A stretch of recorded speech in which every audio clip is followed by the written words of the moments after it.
महाराज ऐसा मत कहो। कहो नहीं तो क्या, ये तो इसके भाग्य में लिखा है। मैं क्या कह रहा हूं, मैं कुछ नहीं कह रहा हूं, अपने मन से कभी कुछ कहता ही नहीं महाराज। ये तो सारी जो जो चरित्र जीवन का है वो सारा चरित्र इसके भाग्य में बता दिया। अब क्या कहूं। हिमाचल जी कहने लगे, अगर इसका कुछ उपाय हो तो बता दो। कोई जप करना हो, कोई तप करना हो, कोई तपस्या करना हो, कोई यज्ञ करना हो, कोई दान करना हो तो मुझे कह दो, वो मैं सब कर दूंगा। आप बता दो ना। देव ऋषि नारद जी कहते हैं कि महाराज तुम्हारे जप गए और तुम्हारे तप और तुम्हारा यज्ञ करने से कुछ नहीं होगा। ये भी करेगी तो तुम्हारी बेटी ही करेगी, तपस्या भी करेगी, और ऐसे आदमी को पाने के लिए भी तप करना पड़ेगा। सुंदर लड़का, सुंदर धनवान पति तो लड़का मिल जाएगा, मगर फकीर आदमी को ढूंढना और बहुत कठिन की बात है महाराज। जिसके पास कुछ भी नहीं हो, जिसके पास ना रहने का मकान हो, ना परिवार हो, ना संपत्ति हो, कुछ भी नहीं हो, ऐसे आदमी को अगर पति के रूप में पाना है, उसके लिए तो तपस्या करना पड़ेगी।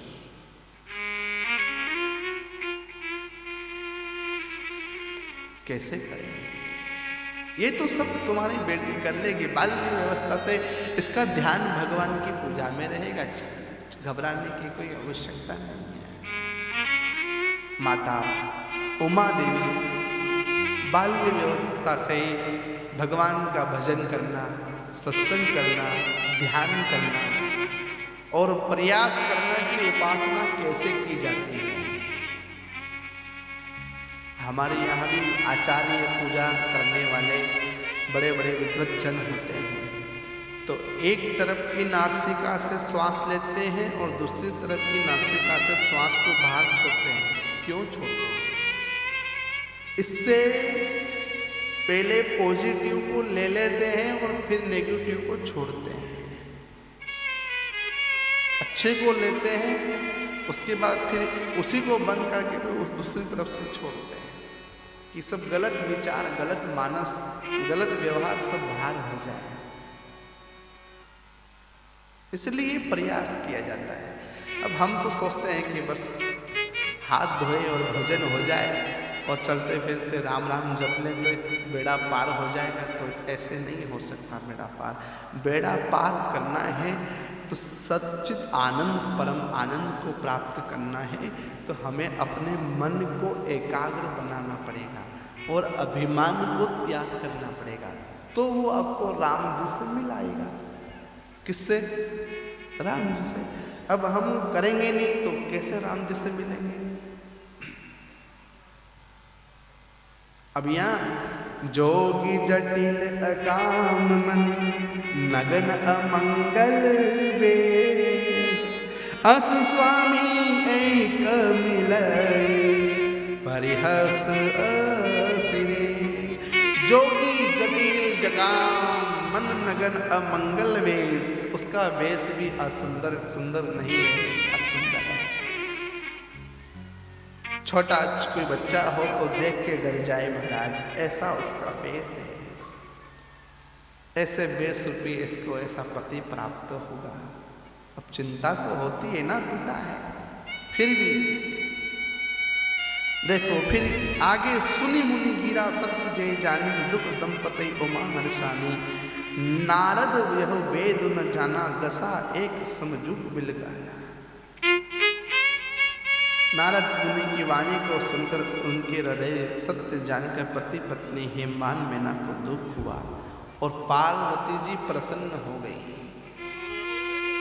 जब ये वाणी देव ऋषि नारद जी के मुख से सुनती है तो माता पिता तो दुखी होते हैं, मगर माता पार्वती प्रसन्न होती है महाराज। और जब प्रसन्न होती है तो आनंद के साथ गदगद होती है। जब विचार पार्वती उन वचनों को हृदय को धारण करती है।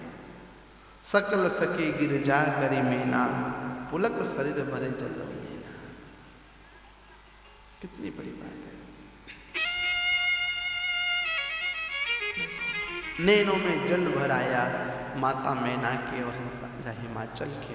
पार्वती बड़ी प्रसन्न होकर अपने माता पिता के आंगन में रहती है। झूठ न हो ये देव ऋषि वाणी, वो अपने माता पिता को समझाती है कि देखो पिताजी, देव ऋषि की वाणी कभी झूठी नहीं हो सकती, क्योंकि वो विचार करके ही बोलते हैं। हिमवान और मैना सारी चतुर सखियाँ चिंता करने लगी कि कैसे तो संतान हुई और फिर ये ऐसे तप करने चली जाएगी तो आगे चलकर क्या होगा। तो माता पार्वती सबको कहती है कि धीरज रखो, सब अच्छा हो जाएगा। और ये शब्द बेटी अपने बाप को कहती है कि धैर्य रखो, सब अच्छा होगा, जो मेरे भाग्य में होगा वो अच्छा होगा। इसलिए ये शब्द बेटी कहती है। ये आ गया ना यहाँ पे। फिर हृदय में धीरज रख धरकर पर्वत राज ने कहा, हे नाथ कहिए अब क्या उपाय किया जाए। कमुनि सहिमवन सुनो रामा, जो विधि लिखा लीला रसिया रामा।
जय सिया राम बोलो जय सिया राम, जय सिया राम बोलो जय सिया राम।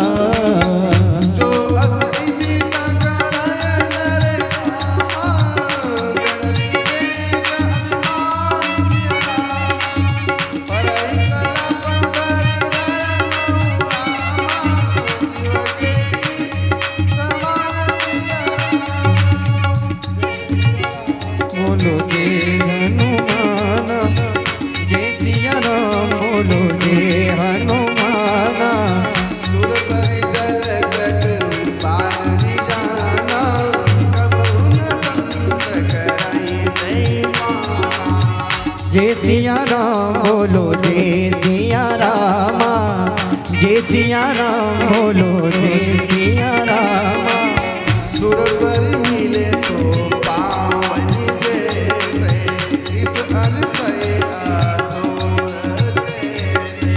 जय सिया राम बोलो जय सिया रामा, जय सिया राम बोलो जय सिया रामा।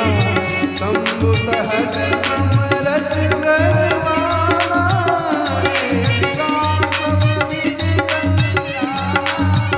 जय सिया राम बोलो जय सिया रामा, जय सिया राम बोलो जय सिया रामा।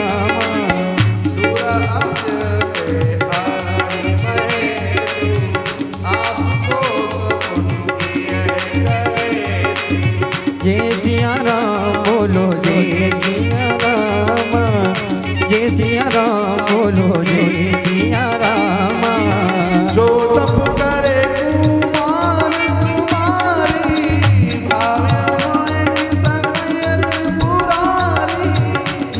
सिया राम बोलो जय सिया राम, जय सिया राम बोलो जय सिया राम।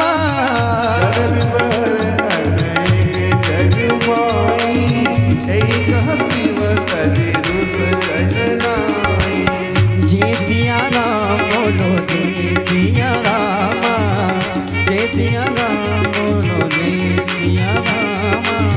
वरदायक बनताय भजन, कृपा से सेवक मनरंजन, इंचित फल बिनु शिव अवराधे, गयो न भोग जुग सब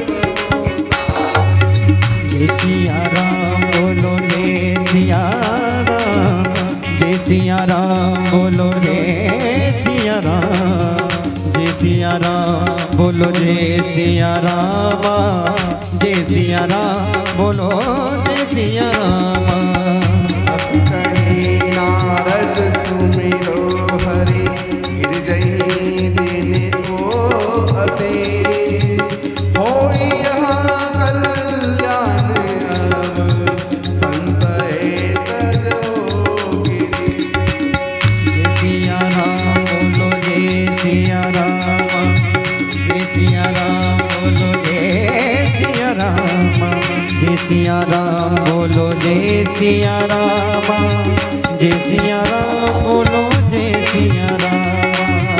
मंगल भवन मंगल हारे, प्रभु सुरसरत अजर बिहारी। श्री राम जय राम जय जय राम, श्री राम जय राम जय जय राम। श्री राम जय राम जय जय राम, श्री राम जय राम जय जय राम, श्री राम जय राम जय जय राम, श्री राम जय राम जय जय राम।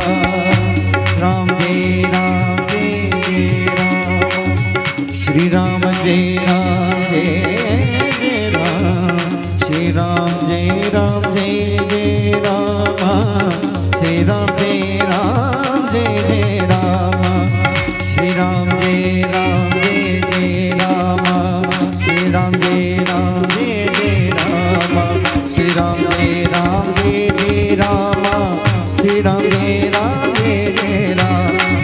श्री राम हे राम, श्री राम, श्री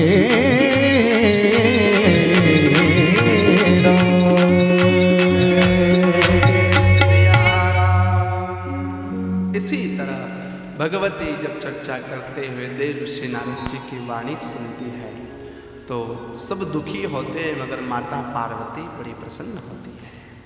और जब माता पार्वती प्रसन्न होती है, बाप जीवन में कभी भी कोई घटना की बात सुनने को मिले तो दुखी ना हो, उस समय कोई विचार करे कि हो सकता है कि यह पल कुछ क्षण के लिए आया हो दुख का, और हो सकता है कुछ क्षण में सुख में बदल जाए।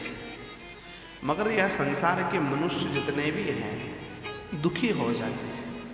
अब मानस का परम सेवक सुनो, जब पार्वती ने जब भगवान शंकर जी और देव ऋषि नारद जी के मुख से सुना तो पार्वती ने क्या कहा, यही तो मैं चाहती थी कि देव ऋषि नारद जी मेरे माता पिता को आकर समझाए। नहीं तो उन्हें तो कहा था कि कोई भगवान विष्णु जी जैसे वर को देखो, ब्रह्मा जी जैसे वर को देखो, बड़े बड़े और भी देवता हैं उनके जैसा वर देख लो, मगर शंकर जैसा ही वर क्यों?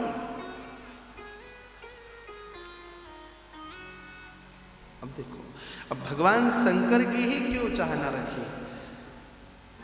पद पद शिव अनुराग भई, मुझे शिव का पद चाहिए, मुझे शिव की अर्धांगिनी बनना है।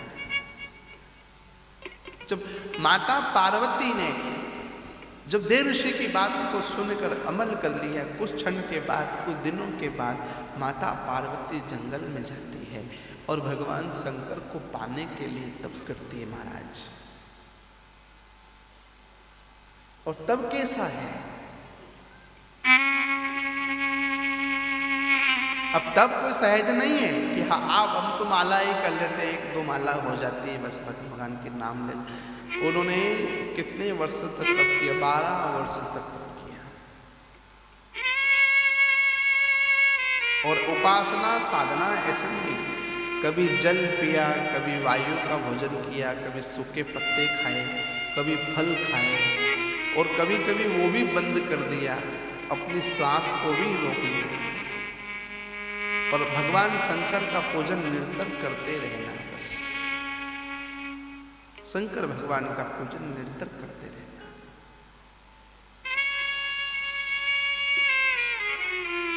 और ये पूजन ही तो है जो व्यक्ति को साधना तक ले जाता है। पहली सीढ़ी है बाप जीवन की, ध्यान रखना। अगर भगवान तक पहुंचना है तो पहली सीढ़ी सेवा, दूसरी सीढ़ी है पूजा, तीसरी सीढ़ी है दान, चौथी सीढ़ी है धर्म, पांचवी सीढ़ी है माता पिता की आज्ञा का पालन करना, छठी सीढ़ी है गुरु की सेवा करना, सातवीं सीढ़ी है गौ माता की सेवा करना। 7 सोपान है, 7 सोपान के धर्म अलग अलग बताए आपको। सेवा को आदमी के मन में ये नहीं चलता कि मैं सेवा करूं, मैं तो आकर केवल बैठूं, तैयार सोफा मिल जाए, गद्दा मिल जाए, हो सके तो पंखा मिल जाए, हो सके तो पानी लेकर पिलाने वाला हाथ में दे दे, बस ये आदमी की प्रकाष्ठा हो गई, मानसिक विचार हो गया आदमी का महाराज। नहीं तो कहा गया कि पहली सीढ़ी सेवा की। भगवान तक जाना है ना, राम को पाना है आपको, तो राम को पाना है तो पहली सीढ़ी सेवा की, सेवा करो। दूसरी सीढ़ी पूजा, अच्छे भाव से पूजा करो। तीसरी सीढ़ी धर्म की, धर्म में खड़े रहो, धर्म का सम्मान करो। धर्म के आगे जब चर्चा होती है तो दिल खोलकर उतर जाओ मैदान में, क्योंकि आप अगर नहीं उतरोगे धर्म में तो क्या तुम्हारे पड़ोसी के गांव का उतरेगा। मगर व्यक्ति का विचार ही महाराज पता नहीं क्या है। धर्म की बात कहें, धर्म में उतरने की कहें तो अंदर से किमाड़ लगाकर चूल्हे के कोने में जाकर बैठ जाता है महाराज। कभी कभी बहनें कहती है कि क्या और जैसे चूड़ी पहनकर बैठ गए, तब उसको शर्म की मारी बाहर आना पड़ता है। तो ये क्यों है, क्यों ऐसा मानस क्यों आया? वो मानस इसलिए आया है कि तुमने कभी सेवा की नहीं। सेवा करते तो वो सेवा का असर आपके ऊपर पड़ता। जब सेवा का असर आपके ऊपर पड़ता तो फिर आपका मन पूजा में लगता। समझ लेना, जब सेवा से पूजा में लगता और पूजा से धर्म में लगता, धर्म से फिर माता पिता की, माता पिता से फिर गुरु की, गुरु से फिर गौ माता की।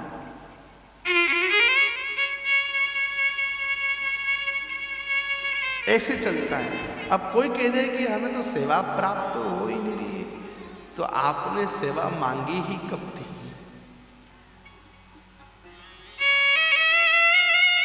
कब मांगी? आप जब मंदिर जाते हो भगवान के, राम जी के पास जाते हो ना, तो कहते हो कि मुझे सेवा का मौका देना। नहीं कहते।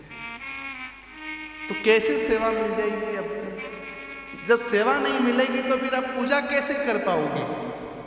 जब पूजा नहीं कर पाओगे तो धर्म में कैसे खड़े हो सकते हैं आप? जब धर्म में खड़े नहीं हो सकते तो फिर माता पिता की सेवा कैसे कर सकते हो कि माता पिता क्या है?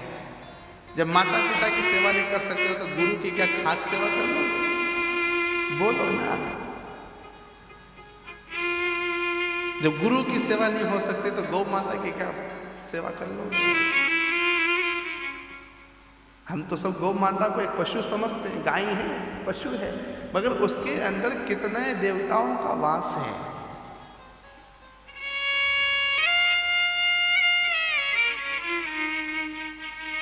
अब व्यक्ति ये नहीं जानता है, हम बस केवल एक ही बात जानता है, सुन ले, मेरी भी सुन ले, बहुत दिन हो गए, कृपा कर दे, कृपा कर दे। तो कृपा कैसे करेगा महाराज? आपने कभी सेवा तो मांगी नहीं उससे, तो कैसे कृपा करेगा? कल कहा था ना आपको कि हनुमान जी वकील भी है। जाते जाते आपको यह बात याद रही होगी, नहीं रही हो तो हम फिर याद दिला दें। हनुमान जी को वकील भी बनाया गया है, और ये सब राम भक्त के लिए, जो राम जी का भक्त होता है हनुमान जी उसके लिए खड़े हो जाते हैं महाराज। जो राम जी का विरोध करता है हनुमान जी उसके शत्रु बनकर भी खड़े हो जाते हैं महाराज। राम जी का कभी जीवन में विरोध मत करना, नहीं तो केस उल्टा भी चल सकता है।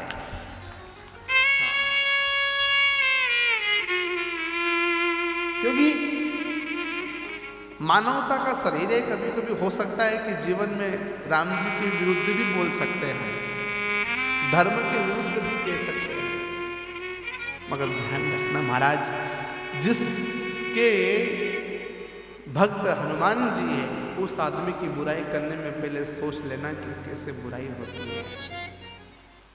बुराई नहीं करना, ठीक है। अब देखो, अस कही नारद सुमिर हरि, गिर जहि दिनय असीस होई यह कल्याण, अब संशय तजो गिरीश। ऐसा कहकर भगवान स्मरण करके देव ऋषि नारद जी ने माता पार्वती को आशीर्वाद दिया और फिर संदेह त्याग कर दो, अब तुम्हारा कल्याण होगा, ऐसा आशीर्वाद देव ऋषि नारद जी देकर चले जाते हैं।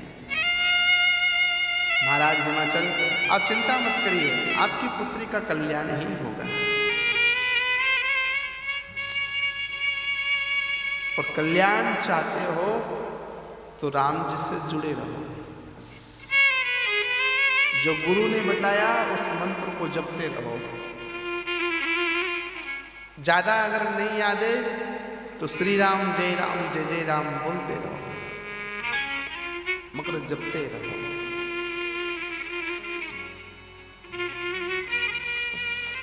ऐसे इसी तरह की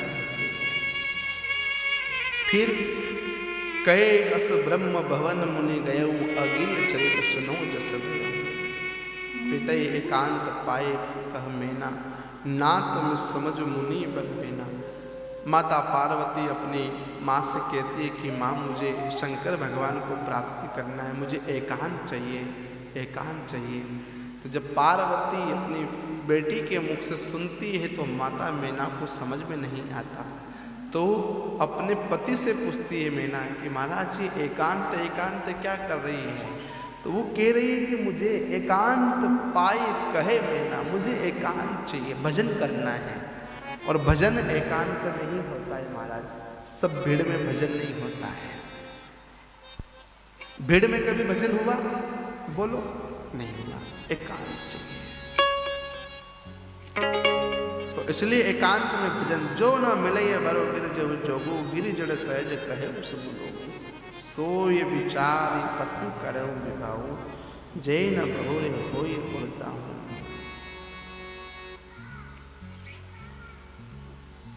अगर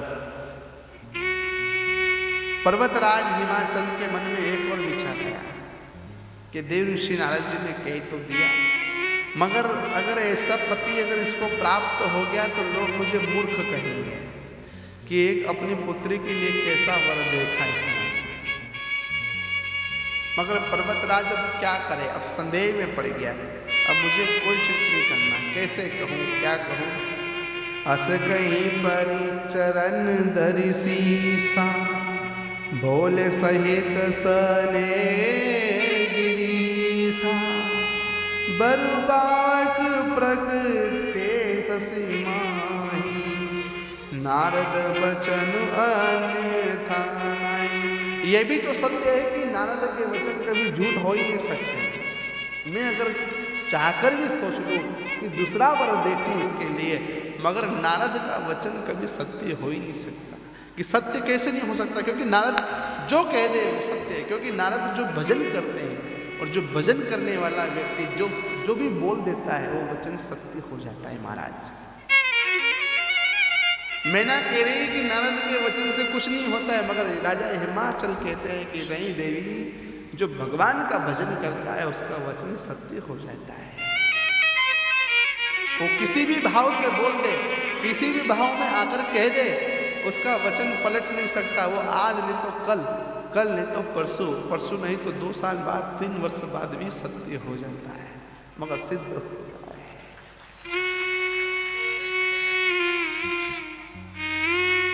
इसीलिए यहाँ वचन पर ध्यान रखना चाहिए।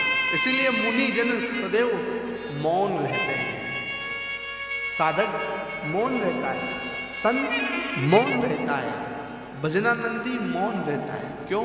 क्योंकि वचन कहे सब मुनि समय, मुनि के वचन कुछ भी निकल जाए, हो सकता है तुम्हारे लिए अच्छा हो सकता है तुम्हारे लिए गलत हो। पहले तो संत कभी किसी का गलत सोचते ही नहीं, मगर फिर भी विचार करके बोलते हैं। अब जो तुम सुता परने हूँ तो अस जाय सिकावन देहु, करऊँ सुत पूजे मिलऊ महेशु, आन उपाय न मिटऊ कलेशु।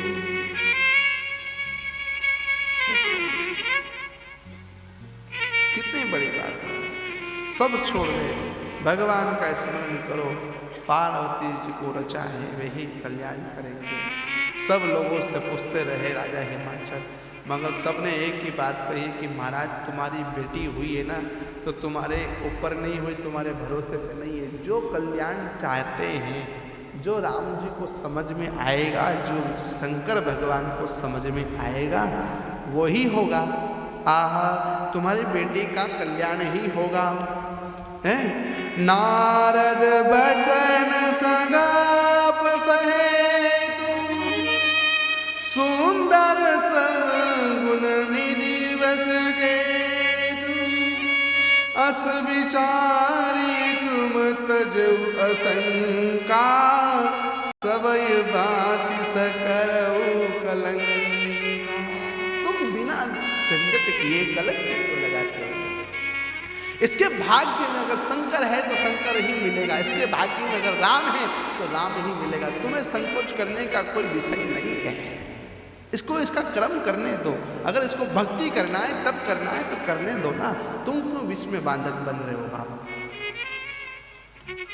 किसी के भी जीवन में कोई सा भी व्यक्ति, चाहे बहू हो, बेटी हो, बूढ़ी माँ हो, ससुर हो, भाई हो, पति हो या स्वयं भी हो, कभी भी किसी की भक्ति में बाधा न डालना, किसी की भक्ति में आड़ में नहीं खड़े रहना, किसी की भक्ति में विघ्न नहीं खड़ा करना। जो करे सो करने दो, तुमको जचे तो तुम भी कर ले। तुम्हारा पेट क्यों दुख रहा है? तुम भी बैठो 2-2, 3-3 घंटे माला लेकर, जरा कोई तुम्हें कह दे। मगर बैठने के लिए सुबह 4 बजे उठना पड़ेगा। तुम सोचो कि मैं 7 बजे उठूं और कह दूं कि माला कर रही हूं, नहीं हो सकता महाराज, क्योंकि उधर पति परमेश्वर को भी संभालना पड़ता है।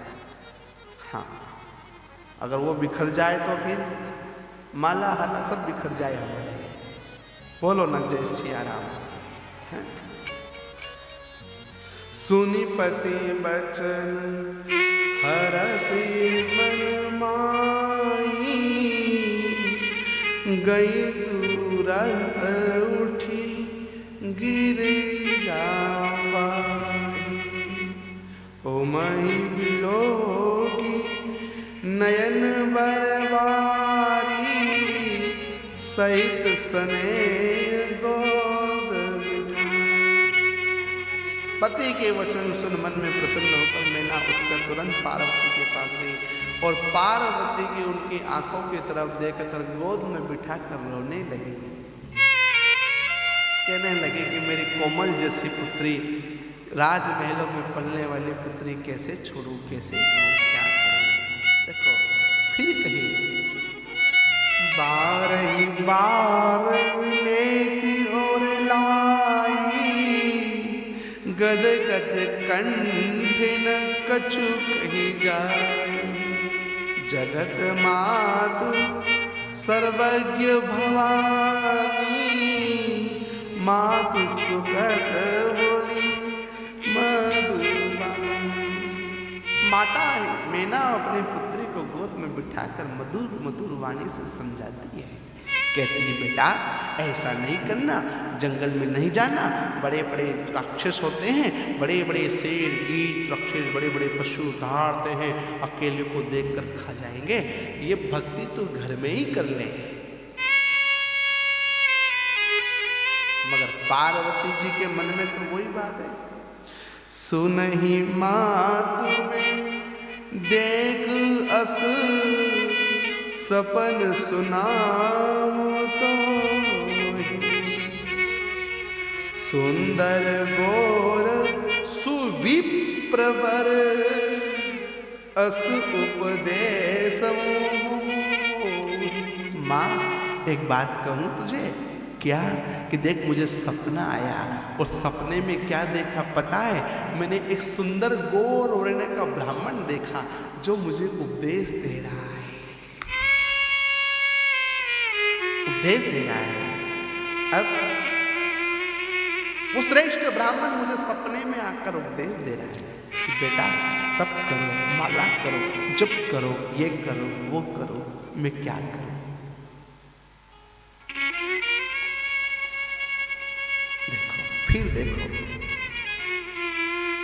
करई जाए तपसेल कुमारी, नारद कहा सो सत्य विचारी, मातु विदमुनि यमत भावा, तप सुख पद दुख दोष नसा।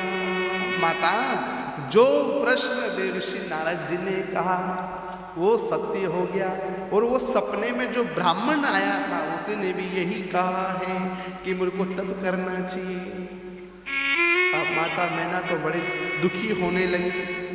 तप बल रचय प्रपंच विधाता, तप बल विष्णु सकल जग त्राता, तप बल शंभो करई संगारा, तप बल से सुधरई महिमा।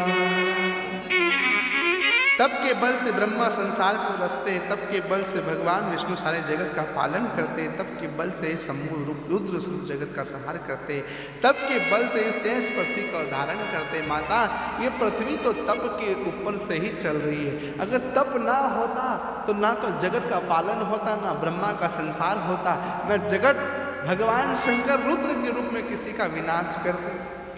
ये सब साधन तप का तो ही है, माला का ही तो प्रताप है। आज आप बैठे हो जिस जगह में, ये चाहे वो तप आपका समझो या चाहे वो तप यजमान परिवार का समझो, किसी का न किसी का तप है, तभी तो आपको 3 दिवस हो गए बैठते बैठते।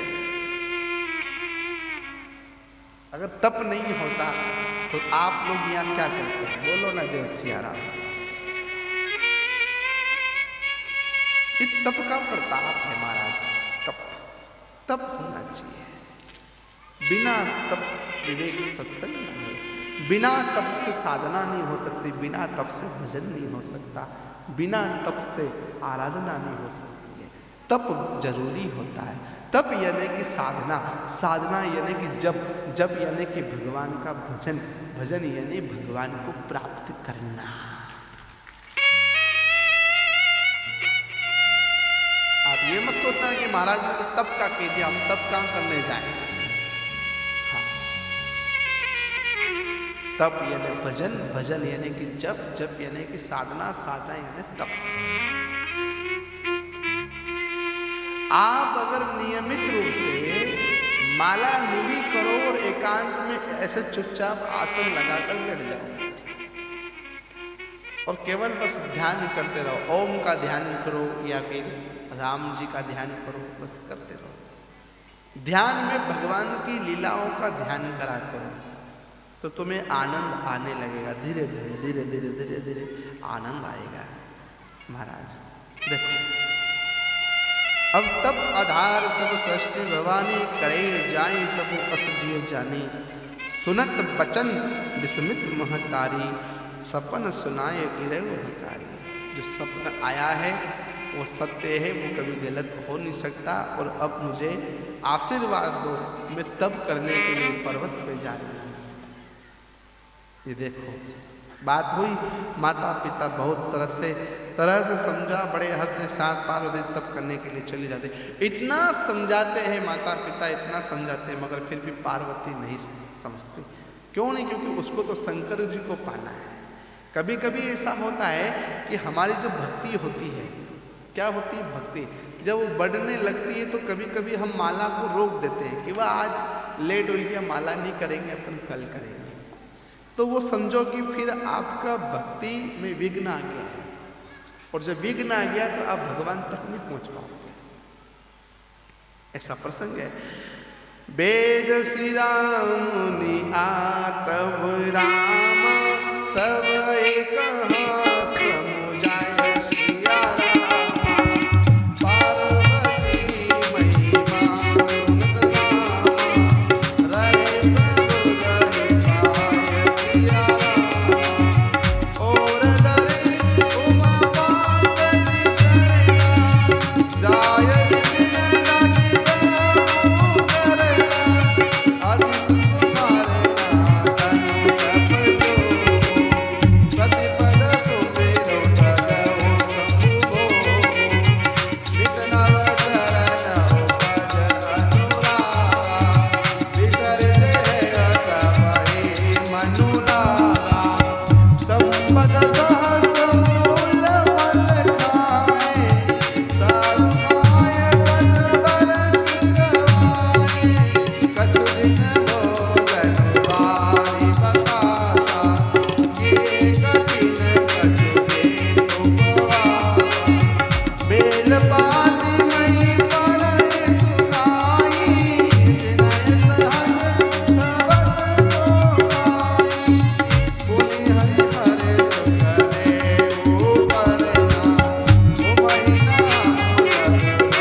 सिया राम बोलो जय सिया राम, जय सिया राम बोलो जय सिया राम।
जय सिया राम जय जय सिया राम सिया राम जय जय सिया राम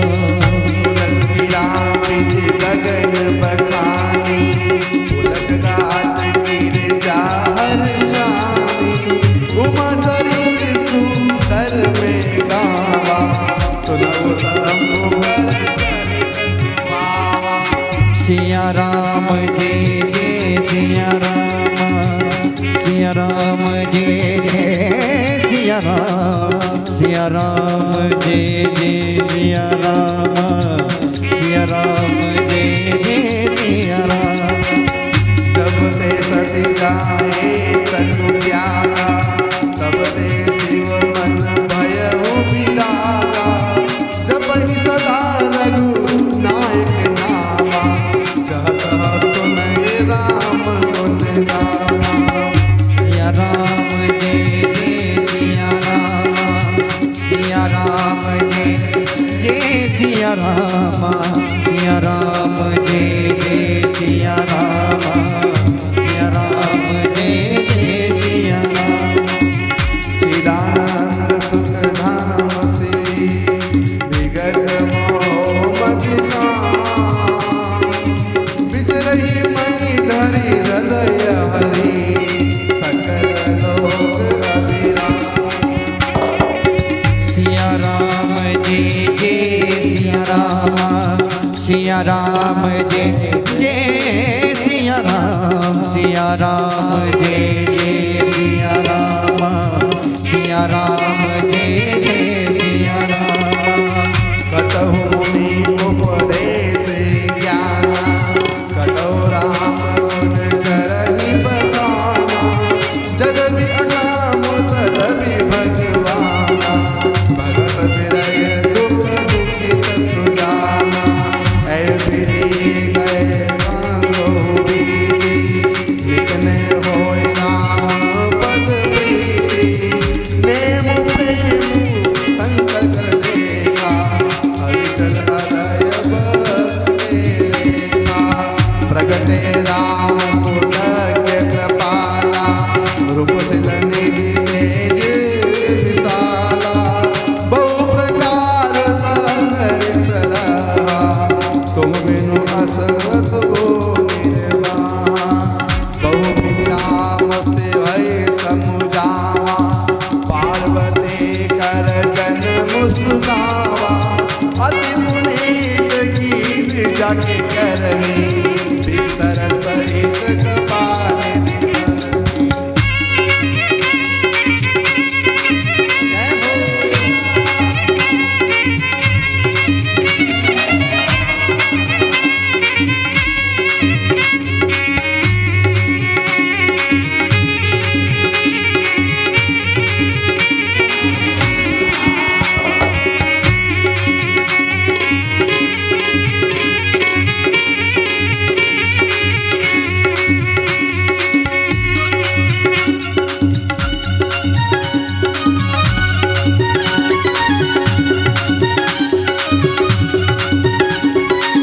सिया राम जय जय सिया राम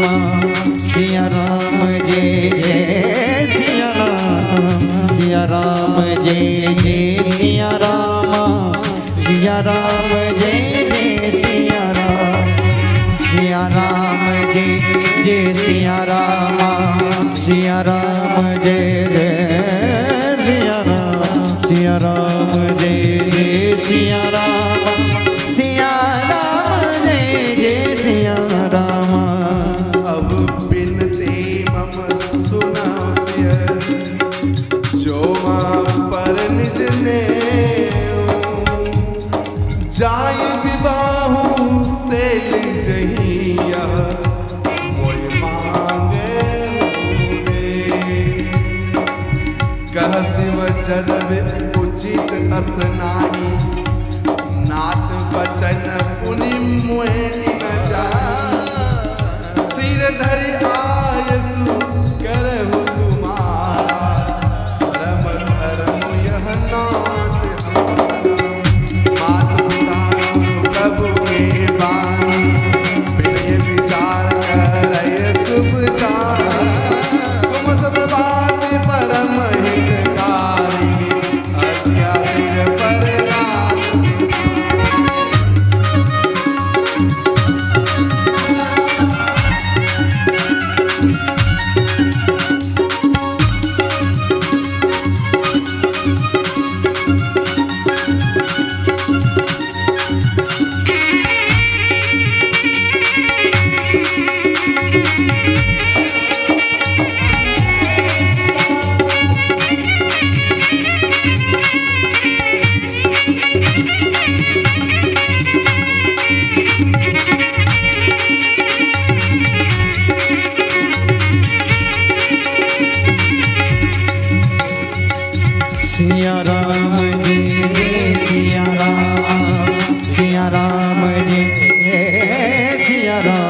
सिया राम जय जय सिया राम, सिया राम जय जय सिया राम, सिया राम जय जय सिया राम, सिया राम जय जय सिया राम, सिया राम जय जय सिया राम, सिया राम जय जय सिया राम।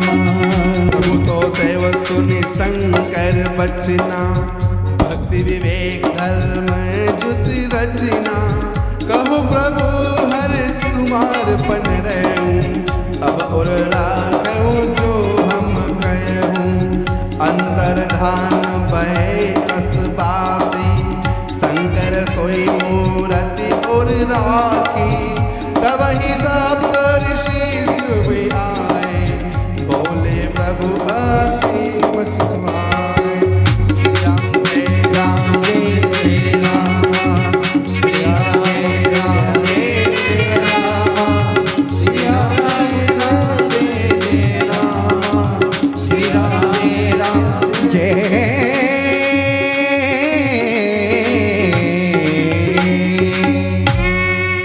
पार्वती बही जाए तुम, प्रेम परीक्षा ले हूँ, गिरही पेरी पठे हूँ भवन, दूरी करे हूँ संदेह।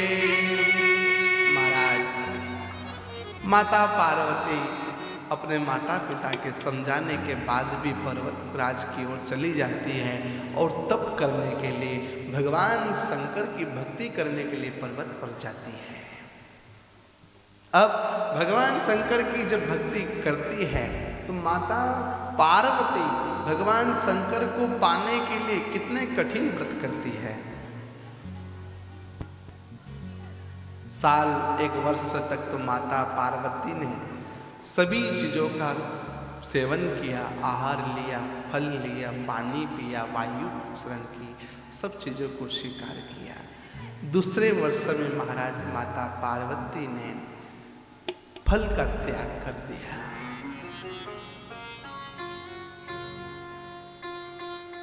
धीरे धीरे माता पार्वती सूखे पत्ते खाने लगी, सूखे पत्ते का भी त्याग किया। उसके बाद में फिर माता पार्वती धीरे धीरे जल का भी त्याग करने लगी। क्यों? क्योंकि किसको पाना? भगवान शंकर को। भगवान शंकर अब सहज नहीं मिल पाते हैं। अब भगवान शंकर को पाने के लिए जल भी त्याग कर दिया। अब माता जगदम्बा ने और कठिन तप किया। बरसात में खुले आसमान के नीचे खड़ी रहना प्रारंभ कर दिया।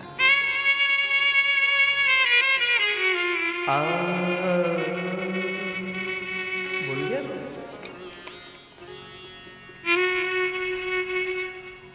देखो राग टोड़ी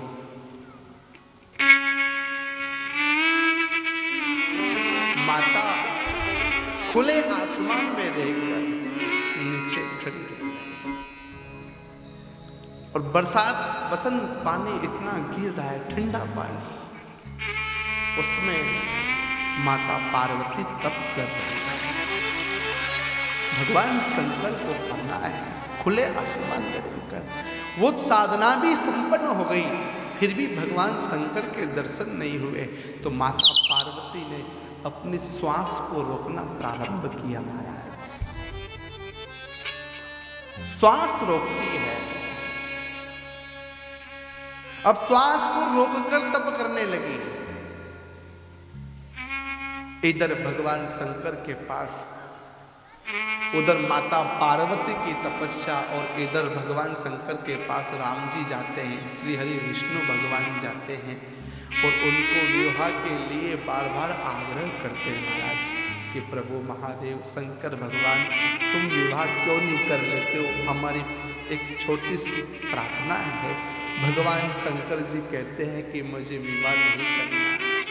एक विवाह पहले कर लिया, वो भी बहुत कर लिया, क्योंकि उस विवाह का भी मुझे सुख प्राप्त नहीं हुआ। अब दूसरा विवाह किससे करूं बताओ। माता पार्वती कहती है सती के संग मैंने विवाह किया, सती मेरे से दूर चली गई, और अब आप पुनः कह रहे हो कि मैं दूसरा विवाह करूं तो कैसे करूं बताओ। मैं उस जिस दिन से सती गई है उस दिन से मैं राम वियोग में डूब गया हूं, मुझे किसी से कोई मतलब नहीं है।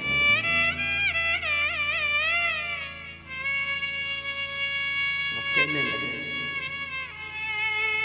कि अगर आप इस पृथ्वी पर मुझे राम के रूप में देखना चाहते हो तो आपको विवाह करना पड़ेगा। राम के रूप में ऐसे नहीं देख पाओगे प्रभु महादेव शंकर, आपको राम को देखना है, जिसका ध्यान करते हो, जिसकी माला करते हो, आप उसको देखना चाहते हो। पहले तो आप यही बताओ कि राम है कौन। आपने तो केवल नाम को ही जप रहे हो, राम का चरित्र जीवन देखा आपने नहीं देखा, केवल सुना है कि राम है। राम कैसे लिया जाएगा? हम तो राम कह देते, राम के बारे में कुछ भी नहीं जानते। कहना तो सब कोई कह दे कि राम राम राम, मगर राम के जीवन के बारे में कौन जानता है कि राम का जीवन कैसा था महाराज।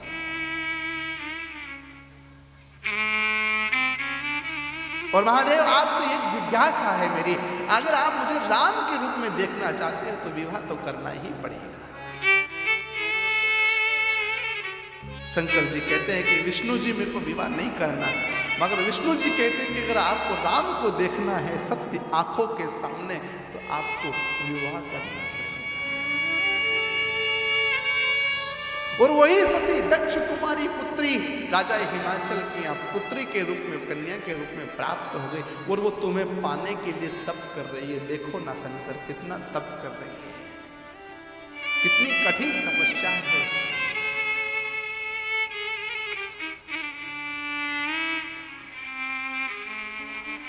इधर संग सभी देवताओं भी खड़े हो गए। जब विष्णु और शंकर का जब मिलन हुआ उसको हरिहर मिलन कहते हैं महाराज। एक तरफ हरि और एक तरफ हर, हर और हरि का जब मिलन होता है उसे हरिहर का मिलन कहा जाता है। आज स्वयं विष्णु और भगवान शंकर दोनों मिलान करते और श्री हरि विष्णु भगवान शंकर से जिज्ञासा प्रकट कर विवाह करो।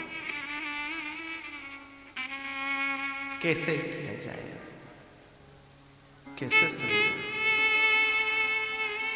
देवताओं ने भी प्रार्थना करी, महादेव आप तो सब हो, जानते हो हमारे ऊपर इतना दुखित घटना उठ रही है, बड़े बड़े दैत्य हमको परेशान कर रहे हैं, तकलीफ दे रहे हैं, हमारे राज्य सिंहासन छीन लिया, हम घर घर से बेघर हो गए, हम कहाँ जाएंगे? आप कुछ कृपा करो। और ये सब संभव जब ही होगा जब आप विवाह कर लोगे महाराज। भगवान शंकर के मन में विचार आया कि मेरे विवाह करने से इन सब का फायदा होता है तो इससे बड़ा पुण्य और क्या हो सकता है महाराज। अगर एक एक कर्म करने से अगर 10 लोगों को फायदा मिलता है तो क्या गलत थोड़ी ना है? बताइए, कोई गलत है? किसी का भला हो रहा है अगर एक के काम करने से तो उसको क्या इतराज है? रहने दो खुशबू को उन महलों में जहाँ राजा बसा करते हैं, हम तो वो लोग कि जहाँ जंगल में पक्षियों के संग बहारों में खेला करते हैं। कितनी बड़ी मौज महादेव ने ये सब कह दिया। रहने दो महलों में जहाँ खुशबुओं का तरंग राजा है, हम तो वो सेनार हैं जंगलों में जो पशु, उसका आनंद अलग है।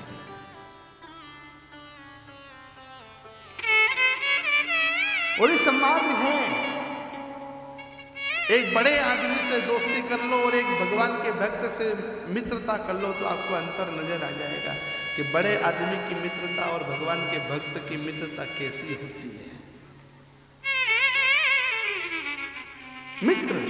मित्र कैसा होना चाहिए, मित्र का संग कैसा होना चाहिए। और यहाँ शंकर भगवान को, भगवान विष्णु अपने अपने मित्र के रूप में समझा रहे हैं कि मित्र तुम विवाह कर लो।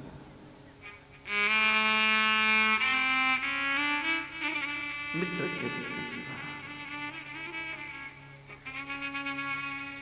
शंकर भगवान कहते हैं ठीक है, तुम्हारी जिज्ञासा में अवश्य पूरी करूंगा। इधर माता पार्वती भगवान शंकर का रोज अभिषेक पूजन करना, बेलपत्री चढ़ाना, रोज ओम नमः शिवाय पंचाक्षर मंत्र का जाप करना, कड़ाके की माघ के महीने की ठंडे ठंडे पानी में खड़े रहकर तप करना शंकर को पाने के लिए।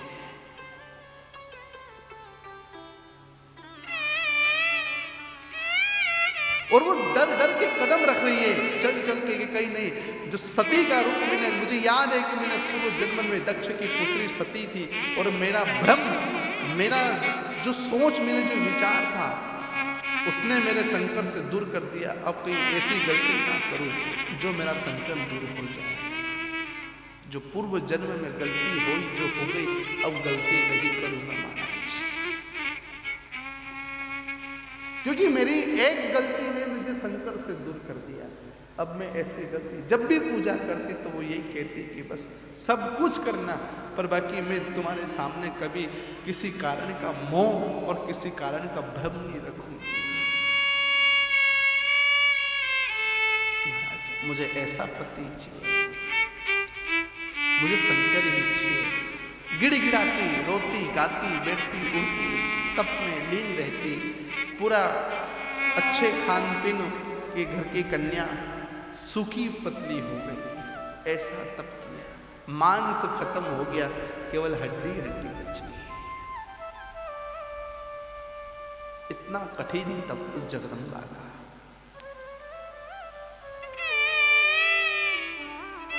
अब कैसे तप करें?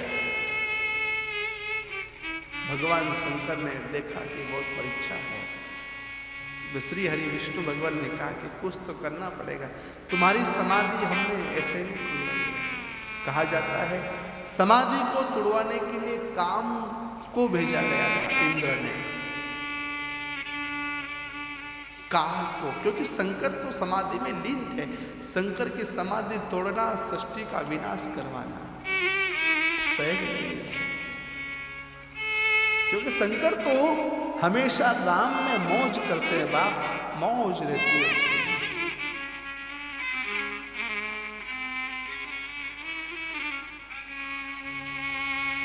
मौज रहती है।